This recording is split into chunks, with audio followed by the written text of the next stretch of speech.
Thank you. Hold on one second. It's a little quiet. I'm gonna have to turn you up. Yes, sir. Yeah, I can hear you now.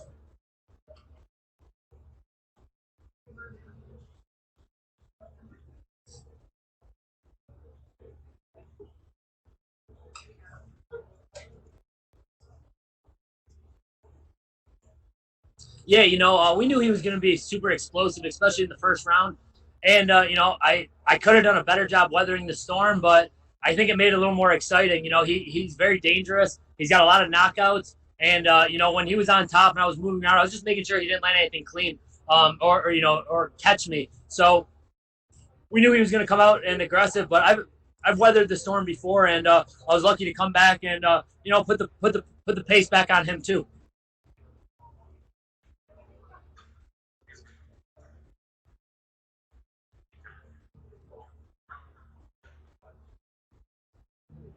Yeah, it was a close fight. I haven't been in too many close decisions like that in a long time, so I didn't know, man. We've all obviously seen a lot of bad judges' decisions, so I'm just happy, man.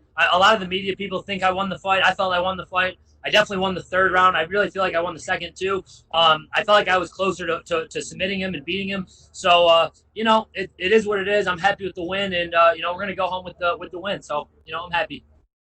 And last question from me. Spike's last win was against one of your teammates, correct?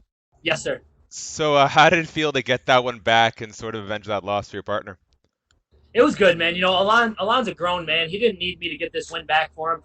But we were in some positions, and I was landing some elbows that were close to where he landed them on Alon, and I didn't feel bad at all because I knew what he did. So it was good, man.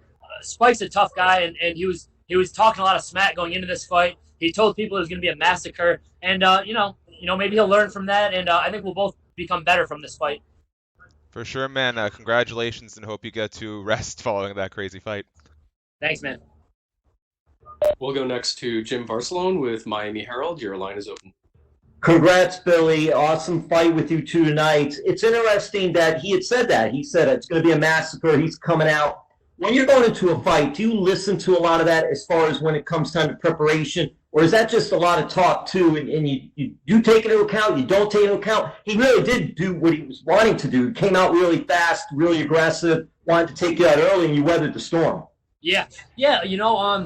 I think sometimes I think he kind of showed his hand. I think he was either a little overconfident, or I think he was saying things to kind of to motivate himself. If you look at both of our resumes, I think I have a lot more big wins. I beat a lot of really good guys, and it was kind of fun going back and forth. I was trolling him a little bit.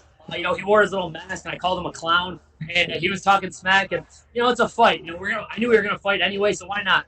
I think I'm just hoping the crowd, and it sounds like everyone liked the fight. It was fun for me, man. It was really fun, and it is what it is. Yeah, a lot of good reviews so far with that fight. And was it surprising, too, near that end of the first round, when he just sort of got up and started walking away, man? You just went right after him like a cobra. You just attacked, but Yeah, yeah. what happened? He came out super aggressive early, and like I just told the media, it's dead quiet in there, and there was no bell. There wasn't even the 10-second marker. I didn't hear the 10-second marker. The second he got up, he turned away, and the ref said, "You got to keep fighting. You got to keep fighting." So I kept fighting. I'm not like, I don't want to be looked at like a dirty fighter, but the ref said keep fighting, and we kept fighting. So I don't know, man. That was a really strange move. And I'm glad the fight didn't end that way because I didn't want to win that way. But at the same time, man, I'm going to take that chance if you give it to me. And Billy, what was it like being in this historic card, the UFC return to Las Vegas, and so many, with all the testing going on, with no crowd, like you said, and just everything that went with it, and being a part of this whole big event tonight? Man, it was amazing. This was a dream come true to get into the UFC. I want to thank everyone in the UFC. They've done a great job all week. It's new to us. It was new to them. And everyone, I think, really did a really good job. Dana White's the man. He put this together.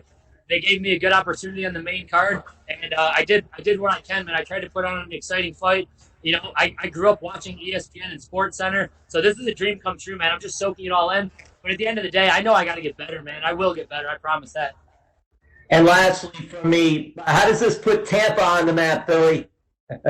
Yeah, we're out here now, man. A lot of people talk about South Florida. Gracie, Tampa South. We got a great gym. I got a bunch of young amateur fighters coming up. We've been doing our thing. I'm the head coach of the amateur fight team, and I guarantee you I'm going to get some of these guys to the UFC, and, we're going to take it to the next level. Billy Quarantillo, you're going to keep hearing that name, so I hope all you media guys get used to saying it. And spelling it, too. Thank you. Thank you.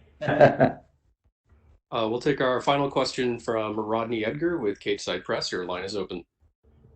Yeah, I'm getting used to it, Billy. I was there for your Contender Series fight at the Apex, and I've asked a lot of guys this tonight, guys and gals, a lot of Contender Series alumni on this card tonight. I wonder what was it like to come back to the Apex and be on the UFC roster this time and actually get to walk out with music. Yeah, it was fun, man. These are my old stomping grounds. I thought the fight was going to be in Jacksonville, and it would have been about a 3-hour drive from me. But, when they said it was here and out in the Apex, it was exciting, man. I love Las Vegas. But like I said, I want my next fight to be a huge crowd. I want my whole family and my whole fan base to get that Billy Q chant going, get the Billy Q headbands.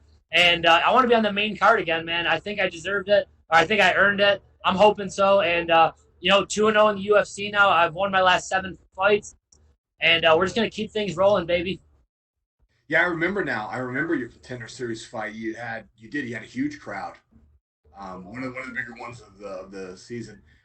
So yeah, we talked about how Spike came out of the gate, just ball of fury. It looked like there were quite a few shots to the back of your head, maybe even some 12-6 elbows. I know it's hard to tell when you're in there, especially when it first pops off. But what do you think? How's the back of your head feel? Did you get? Yeah, I got a huge bruise in the head. I have a huge bruise in the back of my head. And if you watch the Alon Cruz fight, that's how he finished it. So, I felt like going into this fight, Spike was, he was super friendly to me. And then he kept telling everyone it was going to be a massacre. So, right away he started elbowing me in the back of the head. I'm like, I can't go out like this. So I was just going to keep fighting until the final bell. And there was a few times he was in my guard. I was elbowing him right in the top of the head. And I didn't feel bad about it at all. My elbow's all busted up. And, it was a dogfight, man. I live for these type of fights. And I'm so happy that, everyone backstage was like high-fiving me, and even people that like security guards and stuff were like telling me it was a great fight. So I love this stuff, man. I really appreciate everyone, just supporting me, and I love being here. Yeah, we touched on it a little bit, but I have to ask. The end of the first round was like one of the craziest things I've ever seen happen. What the heck do you think? Do you think he was being cocky, or do you think he just didn't know what was going on? What was going through your head? I think he was being cocky. I think he's done it in other fights where he turns his back and throws like big spinning back fists. We're getting ready for that, but if I hear one person tell me I'm a dirty fighter, I'm gonna lose it, because it was him doing a weird ass thing. Like, I wasn't trying to be dirty. The ref, he stood up and the ref goes, keep fighting, keep fighting. He had plenty of opportunity to stay in there. He could have stayed on top, and defend yourself at all times, man. He shouldn't have done that. Maybe, if he would have turned his back and landed a spinning back fist and knocked me out, people, wouldn't even have thought twice about it. So it's a fight, man. And there was no crowd noise. So there's really no reason for him to do that. Whatever. Yeah. Well, I can tell you this. I don't think there are very many people who are going to feel like you did anything dirty, because the consensus on social media is largely in your favor. People were very confused about what he did. And I even saw Aljamain Sterling tweet. He was like, the ref is wrong. The ref should have not even, told Spike, because he kind of went over there and said, hey, you got to fight. Yeah. He knows that, though. The ref shouldn't have to tell him. Does that make sense? Shout out to Aljamain, man. He works with, all those Long Island guys, Ray Longo, that whole crew. I've been able to cross-train with those guys. Really, really good group of guys. And, spot on, man. Aljamain's the man. He understands the rules. It's defend yourself at all times. You'll never see me doing something like that. From bell to bell, I'm looking at my opponent. I'm not turning my back unless I'm throwing some spinning stuff. So, I don't feel bad about it, especially since his last fight, he landed some elbows to the back of the head. All is fair in this game, and, I got the win, so it's on to the next one. Yeah, speaking of the Long Island boys, Matt Frivola was the one who turned me on to you in the first place when you fought here before. Did he come with you this time? Was he on your in your corner? Yeah. Matt Frivola, for those who don't know, me and Matt Frivola moved down to Tampa Bay in 2010, the same exact week. And this is in 2010. I was 0-1 as an amateur fighter, and he was 0-0. So we became good friends right away. We lived together for a couple of years, and we've been grinding ever since. We both got in the UFC. He was in my corner. He's been in Tampa for the last 3 weeks. We've been grinding together, and I'll most likely either be in his corner or I'm going to fly out for his Vegas fight, and he's going to get the win, and we're just going to keep things going all the way to the top. Did he get word that Roosevelt Roberts called him out on live television right after? Did you? Yeah, were you guys we were backstage. We think it's hilarious, man. Roosevelt. It's the second time he called him out. It's funny, man.